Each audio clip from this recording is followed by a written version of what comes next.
बिस्मिल्लाहिर्रहमानिर्रहीम। इय्याका नअबुदु व इय्याका नस्तईन।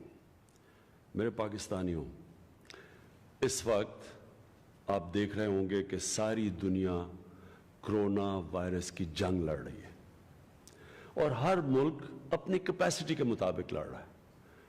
जो इस वक्त एक मुल्क कामयाब हुआ और अब तक सबसे कामयाब मुल्क रहा वो है चाइना।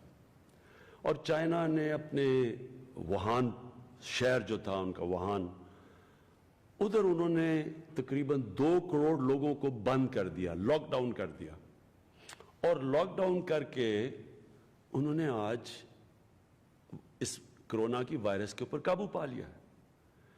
अगर हमारे भी चाइना के हालात होते तो मैं आपको यकीन से कहता हूं कि आज मैं पाकिस्तान के शहरों को बंद कर देता, सब मुकम्मल तौर पे बंद कर देता।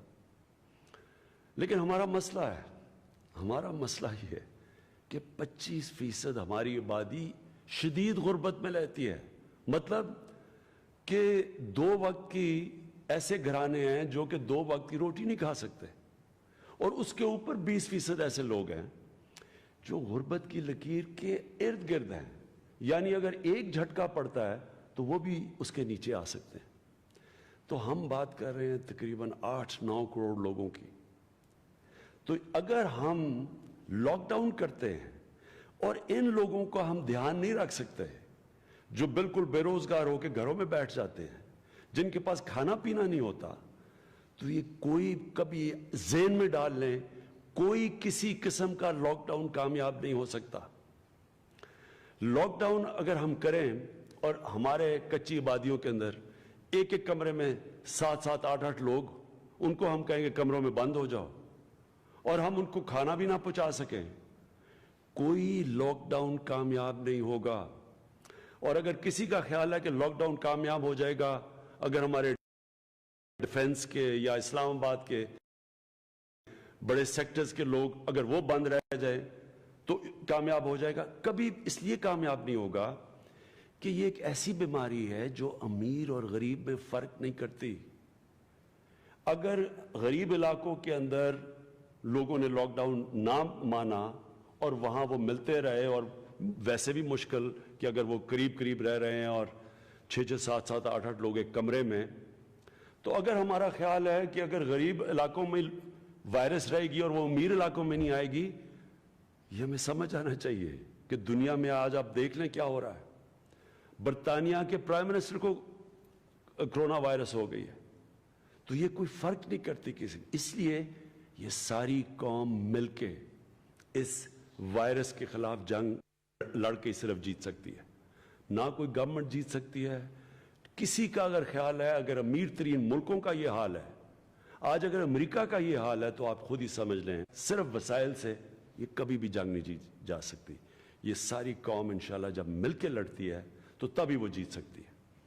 हमारे साथ हमसाया मुल्क में देख लें, उनकी हुकूमत ने फैसला किया या 2 या 3 दिन पहले कि सारा हिंदुस्तान को वो लॉकडाउन कर देंगे। आज वहाँ हालात देख लें, आज हालात ऐसे हैं कि उनके प्राइम मिनिस्टर ने कौम से माफ़ी मांगी है, और माफ़ी ये मांगी है कि हमने बड़ी सोचे समझे बगैर लॉकडाउन कर दिया था। और अब हिंदुस्तान का मसला क्या है? हिंदुस्तान का आज मसला ये है कि अगर वो इस लॉकडाउन को अब हटाते हैं तो कोरोना वायरस फैल जाती है, क्योंकि पब्लिक फिर से मिलना शुरू हो जाएगी, सड़कों पे आ जाएगी, काम शुरू कर देगी। और अगर वो लॉकडाउन को रखते हैं जिस तरह का उन्होंने लॉकडाउन किया है, तो लोगों का खदशा है भूख से मरने का। आज ही लोग सड़कों पे आ गए हैं, भूखे लोग हैं। अगर लोगों के पास खाना नहीं है तो उनको क्या फर्क पड़ेगा कि अगर वायरस से कोई लोग मरते हैं, नहीं, वो तो भूख से मर रहे हैं। तो इसलिए मैं आज आप सबको कहना चाहता हूं कि ये जंग हमने हिकमत से लड़नी है। सबसे पहले अपनी हिकमत इस्तेमाल करनी है, अपने मुल्क के हालात देखने हैं। हमारे मुल्क के हालात क्या हैं? क्या सबसे बड़ा सवाल यह है कि जब हम मुल्क को लॉकडाउन करेंगे या किसी इलाके को लॉकडाउन करेंगे, तो क्या हम वहां के लोगों को घरों में खाना पहुंचा सकेंगे? अगर हम ये नहीं कर सकते یہ لاک ڈاؤن کامیاب نہیں ہوگا. لہٰذا میں نے جو آج فیصلہ کیا، جو آج میں اناؤنس کرنے لگا ہوں آپ کے سامنے، ہم نے اب سوچا کہ ہماری طاقت کیا ہے. کیا ہم وسائل سے یہ لڑ سکتے ہیں؟ میں پہلے بھی سوال پوچھا. اب صرف میں آپ کو معذرہ کرنا چاہتا ہوں امریکہ کا اور پاکستان کا. ہم نے اپنے بڑی مشکلوں سے پاکستان کی تاریخ کا سب سے بڑا ریلیف پیکج دیا ہے، تقریباً $8 ارب. امریکہ نے بھی ایک ریلیف پیکج دیا ہے، وہ بنتا ہے $2000 ارب. تو ظاہر ہے کہ وسائل تو ہمارے پاس نہیں ہیں. تو ہمارے پاس کیا چیز ہے؟ ہمارے پاس دو چیزیں ہیں. سب سے بڑی چیز ہمارے پاس ایمان، جو قائد اعظم نے شروع میں پاکستان کی جب ہمارا جو موٹو بنائی تھی، یونٹی فیتھ ڈسپلن، اس میں ایمان سب سے بڑی ہماری طاقت ہے. اور یہ کیوں بڑی طاقت ہے؟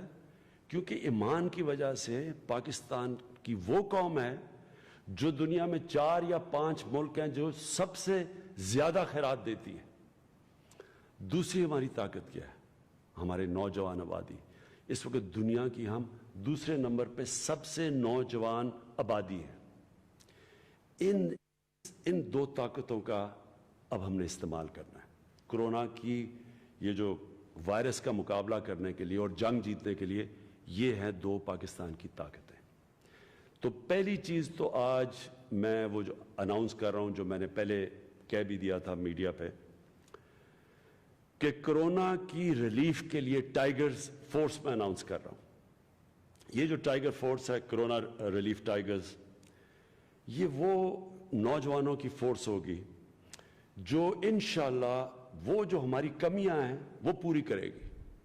ہماری فوج کے ساتھ مل کے، ہماری ایڈمنسٹریشن کے ساتھ مل کے یہ وہ فورس ہوگی کہ خدا نہ خواستہ اگر یہ پھیلتی ہے، کتنی تیز پھیلتی ہے آج کوئی بھی نہیں یہ کہہ سکتا. ہمارے یہاں پورا پرائم منسٹر آفس کے اندر ایک سیل بیٹھا ہوا ہے جو مانیٹر کر رہا ہے، جو ڈیٹا دیکھ رہا ہے، جو ٹرینڈز دیکھ رہا ہے. اور انشاءاللہ 1 ہفتے تک، 5 دن سے 1 ہفتے تک ہم آپ کو بتا دیں گے کہ یہ کس طرف جا رہا ہے. یعنی کیا یہ زیادہ تیز اونچی جانے لگی ہے یا آہستہ سے اوپر جانے لگی ہے. یہ جو ہماری فورس ہوگی، ہماری ٹائیگر فورس ہوگی، اس کا کام یہ ہوگا کہ ان علاقوں کے اندر جن کو ہمیں لاک ڈاؤن کرنا پڑے گا، یہ وہ لوگ ہوں گے جو وہاں کھانا پینا پہنچائیں گے، بنیادی ضروریات کی چیزیں پہنچائیں گے. یہ وہ لوگ ہوں گے جو لوگوں کو بتائیں گے کہ سیلف کوارنٹین کیا ہوتی ہے. مثلا اگر آپ کو زکام، نزلہ کچھ ہو گیا تو ضروری نہیں آپ نے ہاسپٹل جانا ہے. گھروں میں اگر آپ رہیں اور سیلف کوارنٹین کریں تو آپ یہ مرض سے ٹھیک ہو سکتے ہیں. تو یہ سمجھنے کی بات ہے کہ یہ جو وائرس ہے، یہ جب ہوتی ہے، ابھی بدقسمتی سے میں دیکھ رہا ہوں کہ ان کو مجرموں کی طرح دیکھنا شروع ہو جاتا ہے جس کو کرونا ہو جائے. لوگ جا کے اس کو پتہ نہیں، 1-2 جگہ میں نے بڑے عجیب چیزیں سنی ہیں. کرونا وائرس صرف، پھر سے میں سب کو قوم کو بتانا چاہتا ہوں، یہ صرف بوڑھوں کو اور بیمار لوگوں کے لیے خطرہ ہے. 4 سے 5% لوگ ہیں جن کو ہاسپٹل جانا پڑتا ہے. باقی لوگوں کو اگر سیلف کوارنٹائن ہو جائے تو وہ ٹھیک ہو سکتے ہیں. اور انشاءاللہ ہمارے جو کرونا ریلیف ٹائیگرز ہوں گے، یہ اب جا کے لوگوں کو بتائیں گے، اس چیز کا اویئرنیس ہوگی. اس میں ہر قسم کے لوگوں کو ہم دعوت دے رہے ہیں. ینگ ڈاکٹرز ہیں، نرسز ہیں، ہمارے اسٹوڈنٹس ہیں، ہمارے انجینئرز، کسی بھی شعبے کے ڈرائیورز ہیں، مکینکس ہیں، کوئی بھی اس میں شرکت کر سکتا ہے. اور ہم یہاں اپنے ڈیٹا بیس سے آپ کو باقاعدہ آرگنائز کریں گے اور بتائیں گے کس کس علاقے سے آپ لوگ ہیں، اور ان علاقوں کے اندر انشاءاللہ ضرورت پڑی تو آپ کو ہم پھر بتائیں گے کہ آپ نے کیا کرنا ہے. ہم انشاءاللہ یہاں سے بیٹھ کے اس کا پورا جائزہ بھی لیتے رہیں گے، اس کو اینالائز بھی کرتے رہیں گے. اور یہ جو ہماری بڑی نوجوانوں کی ٹائیگر فورس ہوگی، یہ بھی ہمارے ساتھ ہوگی، سارے پاکستان کے ادارے بھی ہیں، اور انشاءاللہ ان کے ساتھ مل کے ہم وہ کمی پوری کریں گے جو اس وقت ہمارے پاس وسائل کے نہ ہونے کی وجہ سے کمی ہے. دوسری چیز، آج میں prime minister corona relief fund announce कर रहा हूँ। नेशनल बैंक ऑफ पाकिस्तान में ये अकाउंट होगा। ये अकाउंट आपकी स्क्रीन पे आ रहा है, लेकिन ये परसों से खुलेगा। परसों से इस अकाउंट में जो भी पैसा डालेगा, पाकिस्तान से बाहर, पाकिस्तान के अंदर, किसी किस्म के सवालात नहीं पूछे जाएंगे। और जो भी आप पैसा इसके अंदर डिपॉजिट करेंगे, अगर आप उसमें से चाहें कि आपकी वो टैक्स में आप अगर वो डिक्लेयर करेंगे तो आपको टैक्स रिलीफ मिलेगा, उसमें टैक्स में छूट मिलेगी, टैक्स डिडक्टेबल होगा। तो ये जो अकाउंट होगा, इसका मकसद क्या होगा कि जो हमारे एहसास प्रोग्राम में इस वक्त 1,20,00,000 लोगों को हम घरों के अंदर पैसे पहुंचा रहे हैं, 12,000 रुपए, उनको अगर हमने मजीद बढ़ाना पड़े तो ये जो फंड होगा, और बढ़ाना पड़ेगा क्योंकि लोग बेरोजगार हुए हैं इस वक्त, तो उनको घरों में पैसा पहुंचाने के लिए ये सारा फंड की हमारी पूरी कोशिश ही होगी कि इस फंड के जरिए हम लोगों को पैसा पहुंचाएं। और जाहिर है ये अगर ये लंबा जाएगा तो इसके लिए हमें और पैसे की जरूरत पड़ेगी। तो ये फंड का आपको पता भी चलता रहेगा, इसकी ऑडिट होगा, आपको पता होगा कि फंड किधर जा रहा है। कोई भी पता चलवाना चाहे तो इंशाल्लाह इस फंड के ऊपर हम आपको मुकम्मल तौर पे इंफॉर्मेशन देंगे। और तीसरी चीज़, स्टेट बैंक ऑफ पाकिस्तान ने फैसला किया है कि जो भी बिजनेसेस अपने मजदूरों को, वर्कर्स को बेरोजगार नहीं करेगी, स्टेट बैंक ऑफ पाकिस्तान उनको सस्ते कर्जे देगा। और चौथी चीज़, हमारे एहसास प्रोग्राम की जो फेसबुक पेज है, उस फेसबुक पेज के ऊपर एक तरफ हम कहेंगे कि जो भी लोग चाहते हैं, किसी गांव में बैठे हैं, उनको राशन की ज़रूरत है, वो उसके ऊपर रजिस्टर करें। और दूसरी तरफ जो भी लोग खैरात देना चाहते हैं, जो भी चैरिटी करना चाहते हैं, वो लोगों को वो रजिस्टर करें और हम आपस में इनको मिला देंगे। यानी जो खैरात देना चाहता है हम बता देंगे कि कौन से गांव में, कौन से मोहल्ले में लोगों को उस खैरात की ज़रूरत है, राशन की ज़रूरत है। तो हम सिर्फ, हमारा काम होगा कि एहसास प्रोग्राम के ज़रिए सारे जितने भी पाकिस्तान में खैराती, कोई खैरात करना चाहता है, कोई किसी किस्म के कोई राशन देना चाहता है, कुछ भी जो भी करना चाहता है, वो सारे रजिस्टर करें। और हमारी कोशिश ये होगी कि हम सारों का, ताकि पैसा ज़ाया ना हो, ताकि ये ना हो कि एक ही जगह सारे लोग खैरात दे दें, दूसरी जगह लोग भूखे रहें। हम उनको सारे एक मुल्क के अंदर बताएंगे कि किधर किस चीज़ की ज़रूरत है और कौन सा इदारा किधर काम कर रहा है, ताकि जो पाकिस्तान का रिलीफ एफर्ट है वो पहली दफ़ा पाकिस्तान की तारीख में कोऑर्डिनेशन से चले। मैं जब रिलीफ काम कर रहा था फ्लड्स के अंदर, और उससे पहले जो ज़लज़ला आया था तब, तो कई जगह ये हम देखते थे कि सारे लोग जाके एक ही जगह सामान दे देते थे, और पहाड़ी के दूसरी तरफ, मसलन जो पहाड़ों में जब ज़लज़ला आया था तो दूसरी तरफ लोग भूखे थे और वो ट्रक लूट रहे थे। और कई जगह हो रहा था कि जब इतना ज़्यादा सामान था कि लोगों ने सामान बेचना शुरू कर दिया और दूसरी तरफ भूख थी। तो मैं ये चाहता हूँ कि इस बारी पाकिस्तान में हम सारे खैराती इदारों को डायरेक्ट करें कि किधर किधर उनके जो वसाइल हैं किधर इस्तेमाल करें, ताकि हमारी खैरात का सही माने में इस्तेमाल हो सके। आखिर में मैं एक ख़ास चीज़ कहना चाहता हूँ। जो लोग ज़ख़ीरा अंदोज़ी कर रहे हैं, मैं ये उनको कहना चाहता हूँ कि उनकी वजह से इस मुल्क में लोग मरेंगे भूख की वजह से। आप जब ज़ख़ीरा अंदोज़ी करते हैं, जब आर्टिफिशियल चीज़ों की कमी होती है, उसको देख के सारे लोग चीज़ें अफरा तफरी में जाके, घबरा के, खौफ में सारे लोग जाके चीज़ें ख़रीदने शुरू कर देते हैं। उससे ये होता है कि एकदम कमी हो जाती है और चीज़ों की कीमतें आसमान पे चली जाती है, और उससे क्या होता है, हमारे कमज़ोर और गरीब लोग भूखे रह जाते हैं। इस मुल्क में कोई कमी नहीं है अनाज की। इसलिए मैं ख़ास तौर पे आज कहना चाहता हूँ उन लोगों को जो लोगों की भूख और तकलीफ पे पैसा बनाना चाहते हैं कि आपके ख़िलाफ़ रियासत बड़ा सख्त एक्शन लेगी। वो एक्शन लेगी, आपको इबरतनाक सजाएं दिलवाएंगे हम, क्योंकि आप जिम्मेदार होंगे अगर यहाँ इस मुल्क में लोग भूखे मरे। और बाकी अपनी कौम को मैं कहना चाहता हूँ कि یہ جنگ ہم جیت سکتے ہیں قوم جب مل کے لڑے گی. اس میں سب سے زیادہ ضرورت حکمت کی ہے. حکمت ہم نے بحیثیت قوم استعمال کرنی ہے.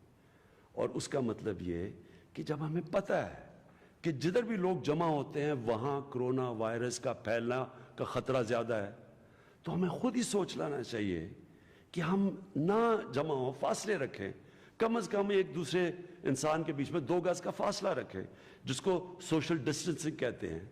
ہم خود اپنا ذہن استعمال کریں, کیونکہ یاد رکھیں ہم کسی کی زندگی خطرے میں ڈال سکتے ہیں, اور کسی کی زندگی کا مطلب اپنے بوڑھے اور بیمار لوگوں کی زندگی خطرے میں ڈال سکتے ہیں, صرف اس لیے کہ ہم احتیاط نہیں کریں گے. پاکستان وہ ملک ہے جو اسلام کے نام پہ بنا تھا, اور ہر مسلمان مدینہ کی ریاست کو رول ماڈل سمجھتا ہے, کیونکہ وہ نبی صلی اللہ علیہ وسلم کی سنت تھی. مدینہ کی ریاست کے اندر نبی صلی اللہ علیہ وسلم نے 2 چیزیں ہمیں بتائی تھیں.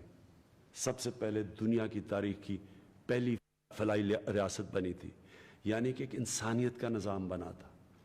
ریاست نے سب سے پہلے ذمہ داری اپنے کمزور طبقے کے لیے تھی, اور آج بھی ہم نے اگر یہ جنگ جیتیں گے, اگر ہم بحیثیت قوم وہ کمزور طبقوں کو جو کچی آبادیوں میں رہتے ہیں, جو بیچارے ڈیلی ویجرز ہیں, جو بیچارے اس وقت گھروں میں بیٹھے ہوئے ہیں, نوکری نہیں ہے, پیسہ نہیں ہے, اگر ہم نے یہ جنگ جیتنی ہے تو جب تک ہم ان لوگوں کا دھیان نہیں رکھیں گے ہم یہ جنگ نہیں جیت سکتے.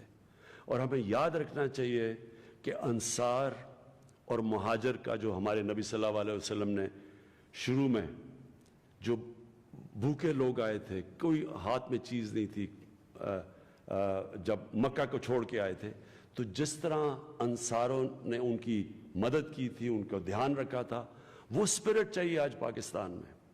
یہ جو ذخیرہ اندوزی کرتے ہیں اور لوگوں کی تکلیفوں پہ پیسہ بنانے والے لوگ ہیں, ان کو ہم نے شکست دینی ہے, اور ہم نے وہ سپرٹ پیدا کرنی ہے جو یہ قوم مل کے انشاءاللہ کرونا وائرس کی جنگ جیتے گی.